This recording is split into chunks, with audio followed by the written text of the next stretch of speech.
On August 2, 1939, President Franklin Roosevelt had received a letter from Leo Szilard, a Hungarian physicist, and signed by Albert Einstein, warning the U.S. of Germany making progress towards the goal of possessing atomic weapons. Szilard urged President Roosevelt to start a nuclear program in the United States to develop nuclear weapons before the Germans. During the mid-1940s, the Second World War was coming to an end, and the United States tried to enforce unconditional surrender on the Japanese and failed.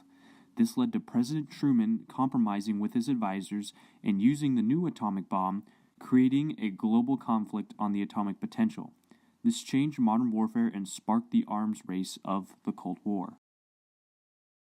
In response to the warning from Leo Szilard, President Roosevelt had started the United States' own nuclear program called the Manhattan Project, with General Leslie Groves as the lead military officer and Robert Oppenheimer as the lead physicist. This had become one of the largest projects in the history of the United States at the time and reached a peak of 130,000 employees in the developing of the most expensive weapon of the war. The Manhattan Project was so large and tedious that it was estimated the project consumed roughly 10% of all electricity that was produced in the United States. The Manhattan Project had extended over a course of 3 years to develop weapons-grade uranium and to develop the right process on how to detonate the bomb and get the most destruction out of it as possible. The Trinity test was the first nuclear detonation in history, and the United States had picked out a location to run this test, the White Sands Proving Ground in New Mexico. This test had been a huge development in the making of the bomb, and many of the scientists that had conducted this test were not sure of the consequences that it would create. Some scientists believed the bomb just wouldn't explode and the whole project would go bankrupt because the funding from the government would stop coming in with a failed test. Other scientists believed the bomb would ignite the ozone layer and cause total planetary annihilation, killing every living thing on the planet. Needless to say, nobody really knew what was about to happen. But on July 16, 1945, at 5:29 a.m., the bomb displayed massive destruction.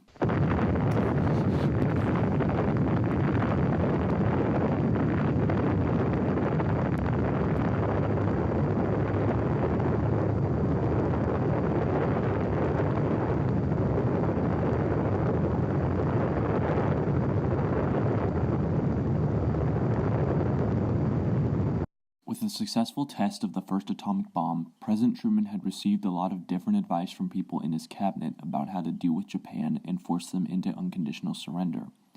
Secretary James Barnes had been one of the strongest advisors to President Truman, and Barnes was a strong advocate for the relentless use of the atomic bombs on Japan. Barnes had traveled with President Truman to the Potsdam Conference in Potsdam, Germany, and had been by his side the vast majority of the time that they were at the conference. The conference had been between the United Kingdom, United States, and the Soviet Union, with Churchill, Truman, and Stalin as the representatives. Most of the conference was about the surrender of Germany, but they had also mentioned Japan at the conference and came up with the Potsdam Declaration, which outlined the terms for Japan's surrender, and if they didn't meet these terms, they would face prompt and utter destruction. This was the first document that reflected flexibility on the unconditional surrender that the United States had promised to enforce, but the document was still very unforgiving. With this declaration, the United States needed to take action to force Japan to surrender, and fast.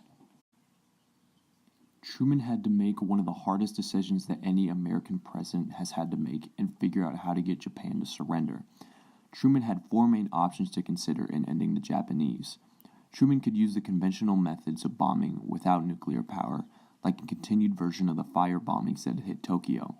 It was on March 9th through 10th, 1945, the United States launched Operation Meeting House, which was the firebombing of Tokyo.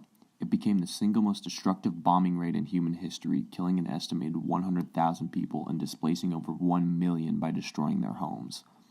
This was an effective option, but extremely expensive, as the United States used 334 B-29s and dropped around 1,665 tons of bombs over the course of one bombing. Another option that Truman had was to replicate Operation Overlord, more commonly known as D-Day, when the Allies launched a massive invasion off the coast of France to penetrate the German defenses and get control of the coast of Normandy. But previous fighting experiences in Japan halted that idea. The Japanese had been very skilled in battle, and on Okinawa, which was when U.S. Marines invaded the island, similar to D-Day on a smaller scale, the U.S. casualty rate was 35%. It wouldn't have been economically justified either, as it would have needed massive amounts of resources. Third option was to use the nuclear bomb on an unpopulated area and demonstrate the amount of destruction that the United States had without killing any civilians and forcing Japan to surrender. Truman eventually decided against this because he didn't want to risk it being a dud and having the United States embarrassed in front of their biggest enemy at the time. The last option was to use the atomic bomb on a populated area and cripple Japanese factories, destroy its urban areas, and demonstrate the destructive power that the United States was capable of. The compromise lies in the targets chosen for the bombings and the number of atomic bombs used against the Japanese. The United States wanted to target large urban areas with factories to stop Japanese production and hurt their economy, but they also wanted to inflict a lot of civilian casualties to send their message to Japan. They had gone through and looked at many Japanese cities and eventually decided on the cities of Hiroshima and Nagasaki. This was one of Truman's compromises because there were other targets that could have been destroyed, but they decided on these two cities to be the targets. The conflict lies in the effects of the atom bomb being introduced into modern warfare, and that revolution began on August 6, 1945, in Hiroshima, Japan, when the city was leveled by the most powerful bomb the world had ever seen.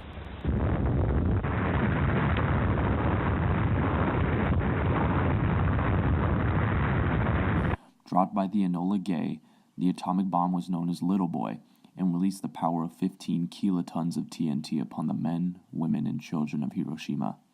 The lucky ones were instantly vaporized by the extreme temperatures the bomb had released. Others died a slow death from radiation sickness that plagued the civilians of Hiroshima. The mothers, fathers, sons, and the daughters of Hiroshima were not shown mercy, and there was nothing that they could do but accept their fate. One child that lived through the bomb recalled his experience. Ada, my friend, was moving, but I could see that his back was broken, and I had to pull him up into the clear. Otto was looking at me with his left eye. His right eyeball was hanging from his face. I think he said something, but I could not make it out. Pieces of nails were stuck on his lips. The bomb was a complete success, but introduced a power that no nation or man had ever seen before, and this became the most sought-after weapon of the Cold War. When the world saw the effects of the atom bomb on Japan, regulation on the weapon immediately took place in the United States, with Truman announcing in his press release the day of the Hiroshima bombing that he recommends that the Congress of the United States consider promptly the establishment of an appropriate commission to control the production and use of atomic power in the United States. In 1946, the United States created the AEC, or the Atomic Energy Commission, to regulate the production and power of nuclear energy.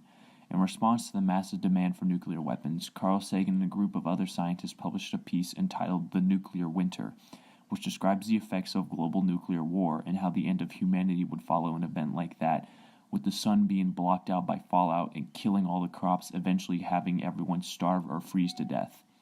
This became one of the biggest fears when it came to launching a nuclear weapon because the Soviet Union, United Kingdom, France, and the People's Republic of China all had nuclear weapons within 20 years of the bombing of Hiroshima and Nagasaki. As time went on after the world had seen the destruction of the bombs in Japan, more and more nuclear weapons started showing up, and they became more powerful as time went on. In 1970, the Non-Proliferation Treaty was signed by the majority of countries that had access to nuclear weapons, which had pushed the use of nuclear energy not for destruction, but for peace and cleaner energy. The bombings of Hiroshima and Nagasaki had started a global change to the way that countries look at going to war. The Cold War had resulted in the two biggest contenders, the United States and Soviet Union, having over 90% of the world's nuclear weapons in their possession. War is now so reliant on the use of nuclear weapons that nations are afraid of the consequences of a global nuclear war. Mankind has to remember that with great power comes great responsibility.